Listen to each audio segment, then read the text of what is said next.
Becca. Thank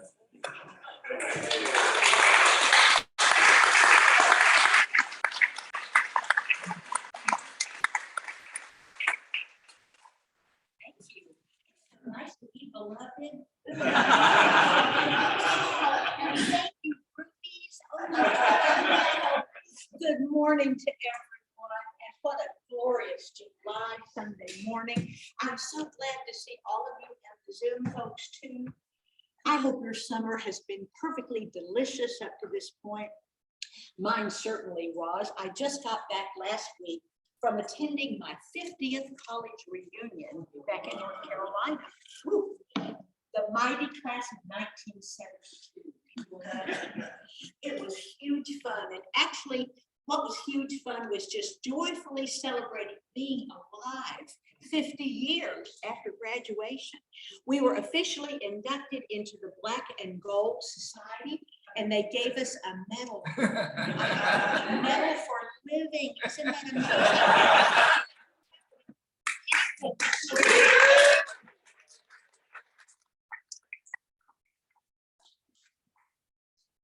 In all those years, I've never chosen to return to a homecoming or a reunion.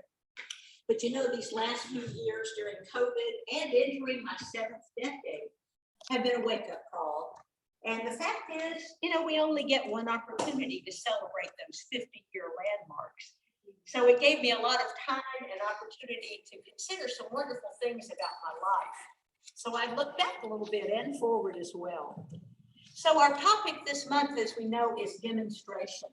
And the dictionary tells us that to demonstrate is to make evident or to establish beyond a doubt. Metaphysically, demonstration is the proving of a true principle in one's body or affairs. It is the manifestation of an idea when its accomplishment has been brought about by our conformity to the creative principle of God. Now that's a mouthful, isn't it? Now we have to unpack that just a little bit. Here's a slightly simpler explanation. Keep going. All right, thank you. A demonstration is a spiritual realization followed by the manifestation in the outer of the truth that has been realized within. Now, truth here is truth with a capital T.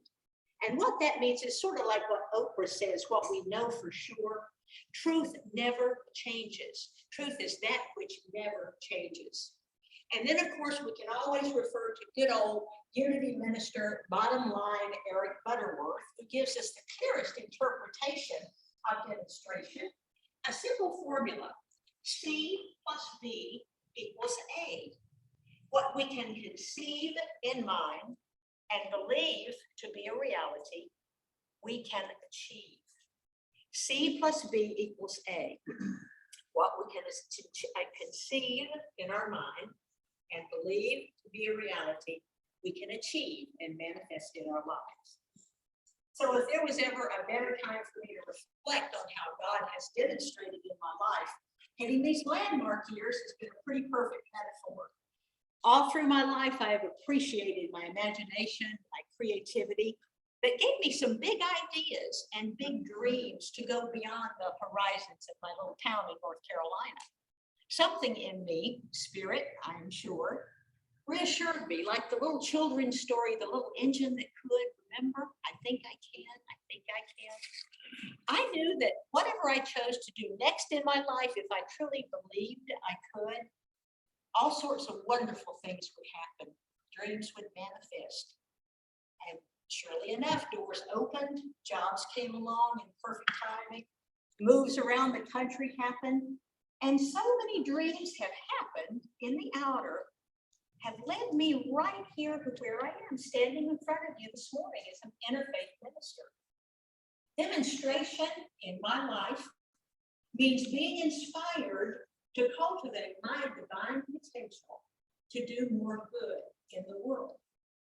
And I believe a very important step in the process of bringing out the best in ourselves and revealing our divine potential is actively seeing the good, choosing to look for the good and God all around us, in ourselves and in others. to be able to look clearly at our life experiences right now and see the good sometimes requires an expanded vision, doesn't it?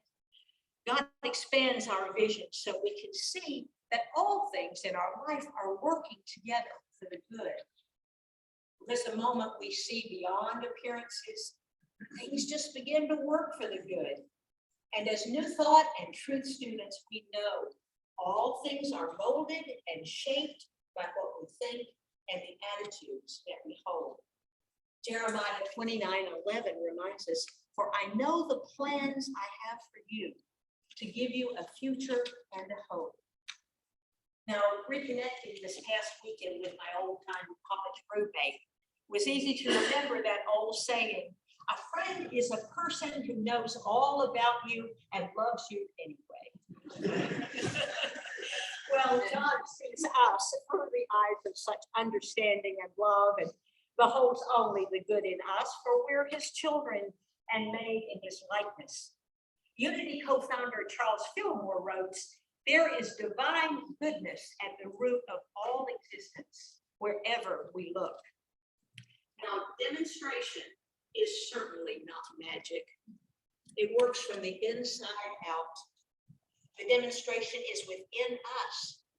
Demonstration is releasing our own uniqueness. Psalm 131 says it pretty perfectly.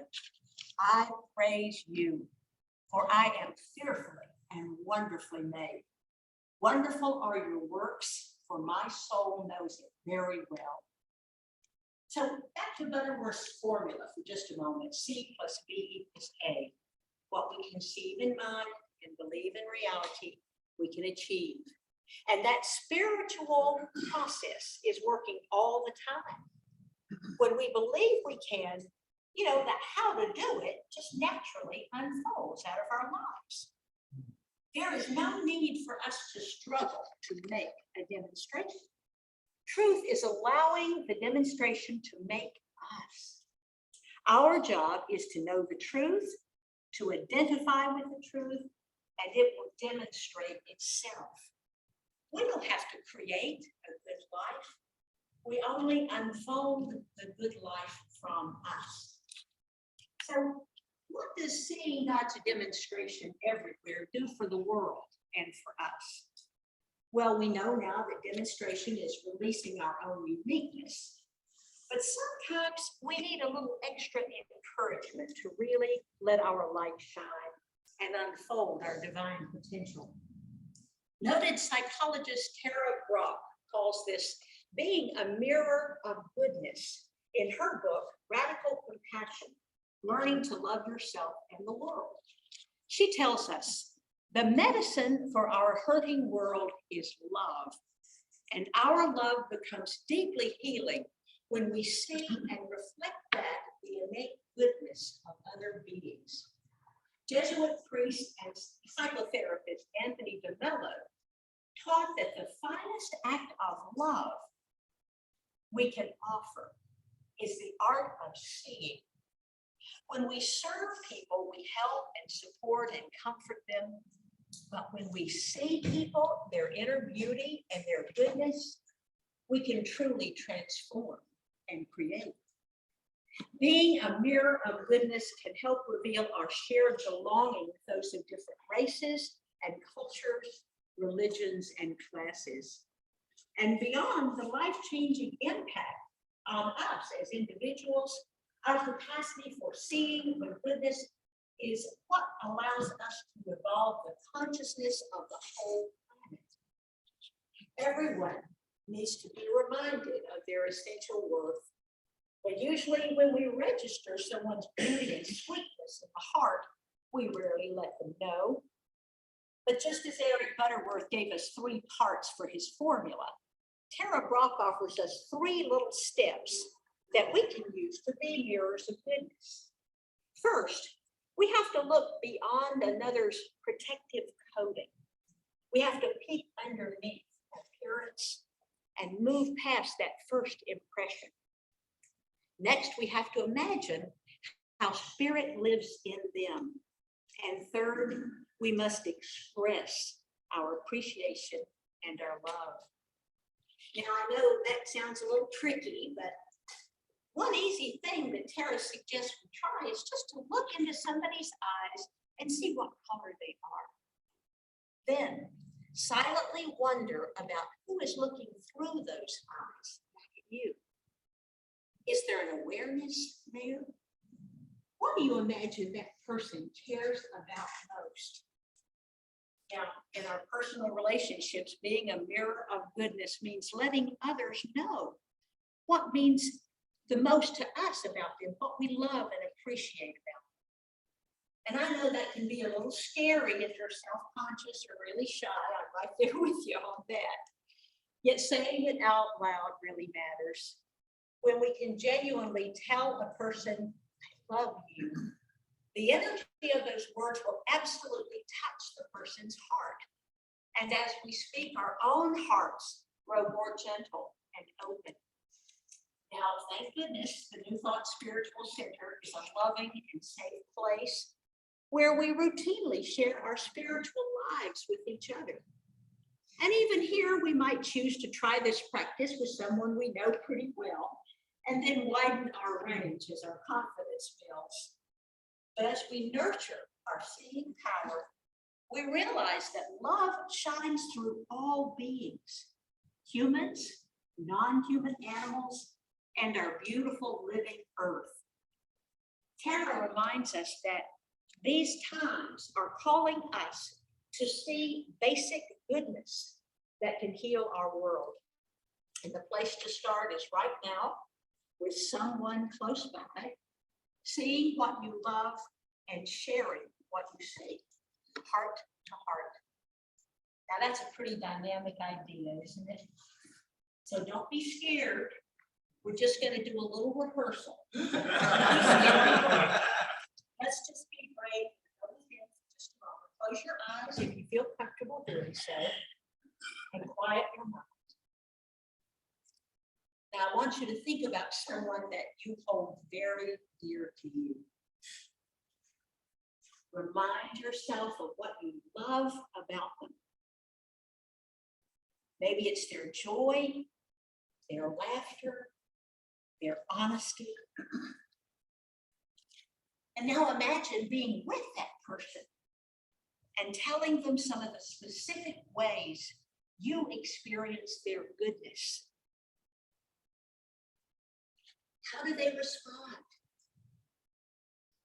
How do you feel? And finally, take just a moment to really feel that intention to be a mirror of goodness for this being and this more broadly, even out into the lives of others around you.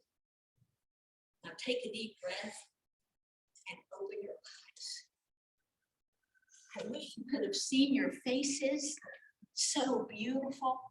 Oh, take that with you into next week, please. Let's just take the time in the week coming up to observe the goodness in others, to really see God's demonstration in them. And if you're really brave and fearless, share your appreciation in some way. Maybe it's just a little whisper in passing by, or maybe an attaboy or a pat on the back, or even saying out loud, "You're terrific. I so appreciate what you do. I love you." And never forget that all the good we see in others is also in us. We are mirrors of goodness. We couldn't see that good if we didn't have a clue what it was. We don't need a halo to be truly good people or a medal. We are all truly good people. So how will you choose to be God's demonstration in this week? This is the starting point, where you are in consciousness, being still and knowing the dreams that are swirling in your head and heart. If the idea, the concept is fully planted in your mind, believe you can do it like the little engine that could and achieve it. Someone shared this wonderful quote on social media this week from Pope John the 23rd. And it seemed like a perfect way to close out our time together. He wrote, consult not your fears, but your hopes and dreams. Think not about your frustrations, but about your unfulfilled potential. Concern yourself not with what you've tried and failed in, but by what is still possible for you to do. And so it is. Amen.